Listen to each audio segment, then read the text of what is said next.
ज्योतिरादित्य सिंधिया जी हमारे साथ हैं। सम्मानित करने के लिए अगले अमृत रत्न को अब बात दिल की है। जी हां, न्यूज 18 इंडिया के अगले अमृत रत्न डॉक्टर नरेश त्रेहन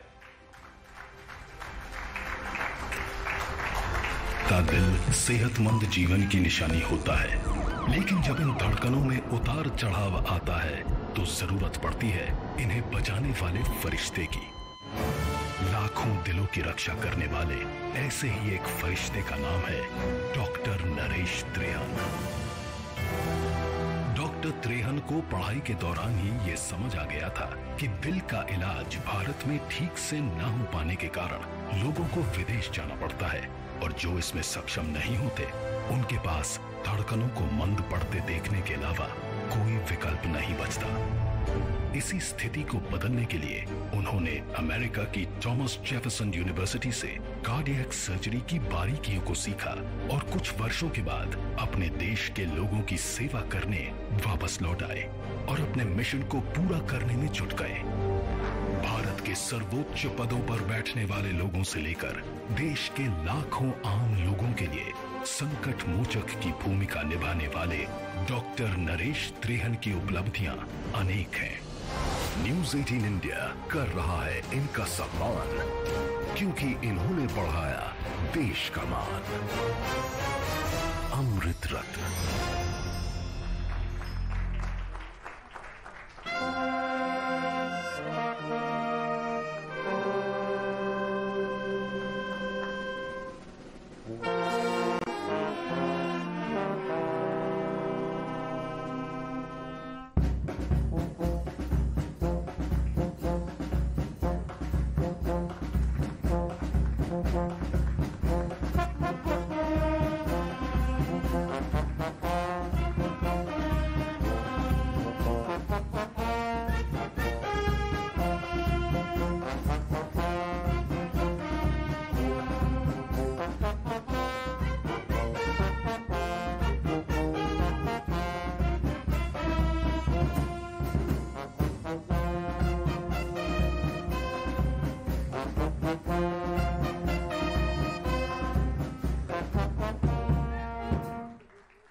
डॉक्टर साहब, आप माइक ले लीजिए। कोरोना से पूरा देश निकल कर आया है। सब डॉक्टर्स को हम सलाम कर रहे हैं, और आपको ख़ास तौर पे इस आज़ादी के 75वें साल में, क्योंकि दिल और कार्डियक सर्जरी और कार्डियक प्रॉब्लम्स के बारे में देश ने जो जाना और फिर देश ने जो उपलब्धियां हासिल की, उसमें आपका बहुत बड़ा हाथ है। जब आपने ये सफ़र शुरू किया था तो आपको अंदाजा था 75वें साल में हम इस पड़ाव पर होंगे? देखो, ये तो सच है कि पिछले 2 डेकेड्स में जो मोमेंटम आया है इंडिया में, उसकी रफ्तार बढ़ती ही गई है। तो जब मैं वापस आया था 1988 में, तो उस टाइम हार्ट डिजीज़ के ऊपर कोई ज़्यादा नॉलेज नहीं था, पर सैकड़ों लोगों से जब ट्रेन हुए हमारे, जब एस्कॉट्स हार्ट इंस्टीट्यूट बनाया था, तो आज देश के कोने कोने में, छोटे छोटे कस्बे में भी बहुत सारा नॉलेज है। एटलीस्ट ये नॉलेज ज़रूर है कि किसी को हार्ट अटैक होता है तो उसको बचाया जा सकता है, कैसे बचाना है, क्या क्या उसकी मेजर्स लेने हैं, वो अभी हर डॉक्टर के जहन में बैठ गई है। तो ये बहुत बड़ा मूवमेंट है, वो ठीक है, बट वही नहीं, हर फील्ड में बहुत प्रोग्रेस हुई है। और आप देखेंगे कि आज के दिन जो मोमेंटम गैदरिंग से हम आए हैं 75 ईयर्स पे, तो अगर जो इसको 25 ईयर्स में आप डिवाइड करोगे, तो last 25 years is the platform from which we are taking off, and अब तो नई हाइट्स पे जा रहे हैं, क्योंकि अब आया है changing of the guards. The next generation who is now 20, 22, 25, who is just entering the field, they are the ones who will take it to a new height. They will take India to, my belief is that by 100 years we would be a totally transformed country, and it will be our pride that the children of today will take care of the future of India. Mister Scindia हमारे साथ हैं और fitness को लेकर जो लोगों में जागरूकता बदली है, आप जैसे मंत्री हैं जो खुद फिटनेस को प्रमोट करते हैं, ये आज से 25 साल पहले ये वाला सिनेरियो नहीं था। इसमें क्या डर की वजह से ऐसा हुआ या कुछ इंस्पिरेशन हुई डॉक्टर साहब के जो काम हुए उसको देखते हुए? देखिए, अंग्रेजी में कहावत है कि necessity is the mother of invention. 25-30 साल पहले जिंदगी की पहलू अलग होती थी। लोग दबा के खाते भी थे, पर लोगों का दिनचर्या और लोगों की जिंदगी इस कुर्सी तक सीमित नहीं होती थी। दिन में सुबह से शाम तक चाहे कोई भी व्यक्ति हो, चलते थे, घूमते थे, फिजिकल एक्टिविटी होती थी। पिछले 10-20 सालों में पूरे विश्व में क्या परिवर्तन हुआ है? एक सेडेंट्री लाइफस्टाइल, मतलब आप कुर्सी तक सीमित। सुबह आप 9 बजे ऑफिस पहुंचते हो, 6 बजे तक इसी कुर्सी पे बैठे हो, आपके आंख दोनों कंप्यूटर स्क्रीन पे होते हैं या टेलीफोन पे होता है।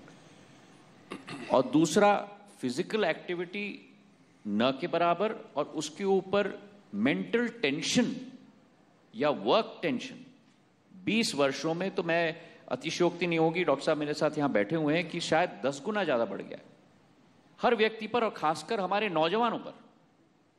जो 15, 18, 20, 25 वर्ष का नौजवान एक केयरफ्री लाइफ जीता था 25-30 साल पहले, अब विधि का विधान है। आजकल एक बहुत कंपेरेटिव एटमॉस्फेयर ग्लोबली हो चुका है और वो भी बढ़ चुका है। और इसलिए आई थिंक किसी और का देखभाल करने के पहले व्यक्ति को स्वयं का देखभाल करना चाहिए। जिम्मेदारी अगर दूसरों की हमारे ऊपर हो तो पहले आपको अपनी जिम्मेदारी अपने ऊपर जो है उसे निभानी चाहिए। और इसमें मैं मानता हूं कि 2 मंत्र जरूर हम लोगों को अपनाने चाहिए अपने आप को स्वस्थ रखने के लिए। एक जो बड़ा ऑब्वियस चीज है कि किसी फॉर्म का फिजिकल एक्सरसाइज कम से कम हफ्ते में 4 दिन तो हमें करना ही चाहिए। चाहे आप स्विमिंग करते हो, वॉकिंग करते हो, वेट्स करते हो, ट्रेडमिल करते हो, जो भी हो। दूसरी बात जो पहली बात से ज्यादा महत्वपूर्ण है, हमारा जो शरीर है वो एक इनपुट आउटपुट रेशियो पर निर्भर है। अगर आपका इनपुट आउटपुट से 4 गुना ज्यादा हो तो आप जरूर अस्वस्थ होंगे। तो इस पर थोड़ा हमें नियंत्रण रखना होगा। अगर इस पर नियंत्रण रखा तो 80% गेम वही है और 20% गेम फिजिकल एक्सरसाइज। डॉक्टर, ये कंट्रोल फिर क्यों नहीं हो पाता है? आप जिस तरह के पेशेंट्स देखते हैं आजकल, यंग लोगों में हम देख रहे हैं कि कार्डियक प्रॉब्लम्स हो रही हैं। देखो, कार्डियक के कई कारण हैं और सबसे बड़ी चीज़ जो आज के दिन हम समझ रहे हैं और समझा रहे हैं कि अपने जीन्स को पहचानिए। अगर जो आपकी फैमिली में हार्ट डिजीज थी, माता पिता, अंकल्स, ग्रैंड पेरेंट्स को, तो आपकी जेनेटिकली जो लीनिंग है उसके अंदर आपकी डबल चांस होगा आपको हार्ट डिजीज होने का। तो ये तो हर एक को एहसास है कि भाई मेरी फैमिली में क्या हिस्ट्री थी।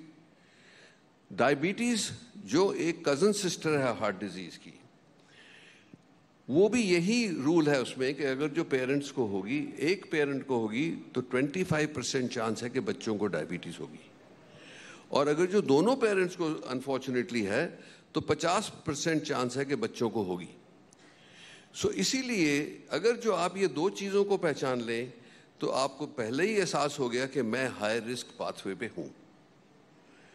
उसके साथ साथ जो जैसे सिंधिया जी ने बोला कि body is like a bank balance, basically मैं वही बताऊंगा जो उन्होंने बोला कि अगर जो आप उसमें डिपॉजिट ज़्यादा करोगे और निकालोगे कम तो वो बल्ज होता ही जाएगा। सो एक्सरसाइज जैसे बोला, डी स्ट्रेसिंग के लिए योगा से बढ़िया चीज़ नहीं है। अगर जो हम एक्सरसाइज और योगा को अपनी लाइफ में इनकॉर्पोरेट कर लें और एटलीस्ट हफ्ते में 5 दिन वन और दी अदर हो, तो आप देखेंगे कि वो जो बेस्ट चांस है आपका स्वस्थ रहने का वही है। अब फिर उसके साथ जो चीज़ें हैं जो हम ऐड कर लेते हैं, वो है अल्कोहल एंड टोबैको। तो tobacco in any form is bad, chewing, smoking, किसी तरह भी आप चूइंग, इट इज़ टेरेबल, क्योंकि उससे जो इफेक्ट सारी बॉडी पे पड़ता है वो जो है और किसी चीज़ से इतना नहीं पड़ता जो ये दो अल्कोहल और टोबैको से पड़ता है। तो अगर जो आप ये 5 चीज़ों के ऊपर अपना ध्यान रख सकते हो तो ये ज़रूर है वो हेल्थ एंड वेल्थ जो पता नहीं कितने, आई थिंक सेंचुरी से आता होगा ये एडेज, तो उसमें आज तक भी उतना ही सच है कि हम अपनी लाइफ को भूल के सारा दिन काम में लगे रहें या एक्यूमुलेशन ऑफ वेल्थ में लगे या कुछ फेम के लिए लगे रहें और अपने आप को भूल जाएं, तो वही जो सिंधिया जी कह रहे थे कि वही होगा कि ये निश्चित है कि बीमारी होगी। अगर जो और कुछ नहीं होगा तो मेंटल टेंशन इतनी होगी। एक मैं आपको एक मिसाल देता हूं कि एक अमेरिका में स्टडी अभी निकली है, 5000 लोगों को 20 साल की उम्र से 20 साल के लिए फॉलो किया गया। उसका रिजल्ट ये निकला कि जो हेल्थीएस्ट थे और जिनमें मोर्टेलिटी सबसे कम थी, जैसे आपने बोला हार्ट डिजीज क्यों है, वो लोग थे जिनके अंदर generally power of positive thinking थी, अपनी सोशल कनेक्शंस जो थे उसके अंदर वो गिविंग थे, कि मतलब यार दोस्तों से जो हंसना खेलना है, वो लोग सबसे हेल्थी थे मेंटली, फिजिकली, फाइनेंशियली। तो इसीलिए ये लेसन हम अगर जो रखेंगे कि अपनी लाइफ को थोड़ा प्रोपोर्शन रखना है। और जैसे आजकल के दिन में हमारे मिनिस्टर्स लोग हैं, ये तो 16-16 घंटे वैसे ही काम करते हैं, फिर भी जो लोग फिट हैं वो सुबह उठ के 1 घंटा अपने लिए निकाल ही लेते हैं और 1 घंटा निकल सकता है। सो मैं भी 12-14 घंटे काम करता हूँ, बट वो सुबह का जो 1 घंटा है वो सबसे पायस घंटा है। अगर जो आप कर लेंगे तो आप स्वस्थ रहेंगे। बट आपने ये बात पूछी कि क्या लेसन है, मैं बताता हूँ कि हमारी कई कल्चर में है ऐसा। सो मैं सारा दिन लेक्चर देता हूँ पेशेंट्स को, उसके बाद वो उठ के बोलेगा सर असी तो पंजाबी हैं पराठे नहीं छड़ सकते। तो क्या किया जाए? अब इतनी ये मैं नहीं कहता पराठे मत खाओ, मैं तो कहता हूँ समोसे भी खाओ, पराठे भी खाओ, पकौड़े भी खाओ, ठीक है, बट ये किसी ने नहीं बोला कि पूरी प्लेट खा जाओ। ये किसी ने नहीं बोला कि वो, तो ये एक्चुअली ये स्ट्रेस है कि आपके सामने एक समोसा पड़ा है, आप ये सोच रहे हो कि अगर जो मैं इसको खाता हूँ तो मेरी इमीडिएट सेटिस्फैक्शन होती है। राइट, अगर जो नहीं खाता मैं तो मैं शायद 5 मिनट ज़्यादा जिंदा रहूँगा। तो सोचता है भी खा लो यार, देखी जाएगी।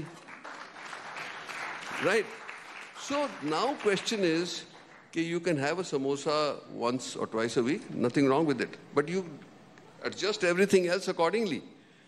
तो अगर जो आप छोले भटूरे खा के आए हो उसके बाद रबड़ी, जलेबी, ये चीज़ें जो है ये सबसे डिस्ट्रक्टिव है। और सबसे बड़ी बात ये है हमारा जो जिसको हम कहते हैं हॉस्पिटैलिटी, कि और ले लो जी, थोड़ा तो और ले लो, एक से नहीं होएगा, रसमलाई, ये गुलाब जामुन भी बने हुआ है, वही खा लो। तो these are all destructive things. You are killing people with love because you are doing it with love. और ग्रैंड पेरेंट्स के लिए सबसे बड़ी वार्निंग है, क्योंकि ग्रैंड चिल्ड्रन को वो सोचते हैं कि मेरा जो कम्युनिकेशन है वो चॉकलेट, स्वीट्स, आइसक्रीम इसी से होगा। पर अगर जो बच्चा के ऊपर फैट होगा एट यंग एज, वो सारी ज़िंदगी आपको तड़पाएगा। सो इसीलिए keep your children in good shape, do not over indulge कि ये बच्चा है ठीक हो जाएगा, क्योंकि वो जो फैट सेल बन गया बचपन में वो कभी जिंदगी में नहीं जाएगा। अब इनफ लेक्चर यार, बहुत हो गया। तो एक आपने हॉस्पिटैलिटी की बात की, हम थोड़ी सी हॉस्पिटल की बात कर लेते हैं। बस आखिरी एक सवाल जो मुझसे बहुत से लोगों ने बोला कि डॉक्टर साहब से जरूर पूछना, आपका इलाज इतना महंगा क्यों होता है? अच्छा, बहुत अच्छा, मैंने बहुत खुशी है ये पूछा। तो आप जब महंगा है, जो भी चीज़ है महंगी, उसका कंपैरिजन होता है कि ये किस चीज़ से कंपेयर टू महंगी है। तो आप कहते हैं जी कि मुझे हार्ट सर्जरी चाहिए और उस मार्के की चाहिए जो अमेरिका में होती है। मैंने तो दोनों तरफ की हुई है। वहाँ पे उसकी कॉस्ट 40,000 करोड़ है, यहाँ उसकी 2 लाख है। अगर जो वही चीज़ आपको 2 लाख में मिल रही है, यहाँ सेम स्टेरिलिटी, इन्फेक्शन रेट नहीं होना चाहिए, मोर्टेलिटी नहीं होनी चाहिए, सारा सामान जो आप यूज़ करोगे वो अगर जो हिंदुस्तान में बनता है तो हिंदुस्तान वाला लो, नहीं तो बाहर से मंगाना पड़ता है बहुत सारा हमारा सामान। अगर जो ये महंगाई उसके इनपुट्स देखोगे आप, तो आप देखोगे कि हॉस्पिटल्स की जो मार्जिन्स हैं, एबिटा जिसको कहते हैं हम, वो 9 से 11% चल रहा है। मुझे और कोई इंडस्ट्री बताओ जिसमें 9 और 11 चल रहा है, सब में 20, 30, 32 पे। तो ये मुझे मैं ये ज़रूर मानता हूँ कि लोगों के लिए एक्सपेंसिव है, पर उसके मीन्स होते हैं। अब जैसे आयुष्मान बना, अब आयुष्मान ने जिनके पास कुछ नहीं है उनके लिए भी 5 लाख का कवर दे दिया। इससे बढ़िया बात नहीं हो सकती। दूसरी बात यह है कि जो अफोर्ड कर सकते हैं वो अपने डायमंड्स तो सारे पहन लेंगे, पर अपनी हेल्थ के ऊपर वो 1 लाख 2 लाख खर्चने को बड़े कतराते हैं कि जी ये बहुत महंगा है। मैं आपको अपना एक्सपीरियंस बताता हूँ। कोई पेशेंट्स आएंगे जिनकी फैमिली में कम से कम 50-60 लाख 1 करोड़ के डायमंड्स पहने हुए हैं, फिर वो बोलेंगे सर थोड़ा कंसेशन नहीं हो सकता। तो मैंने कहा आपको ज़रूरत है तो मैं कर देता हूँ। कहते ज़रूरत नहीं जी, आदत पड़ी हुई है। तो क्या करोगे आप?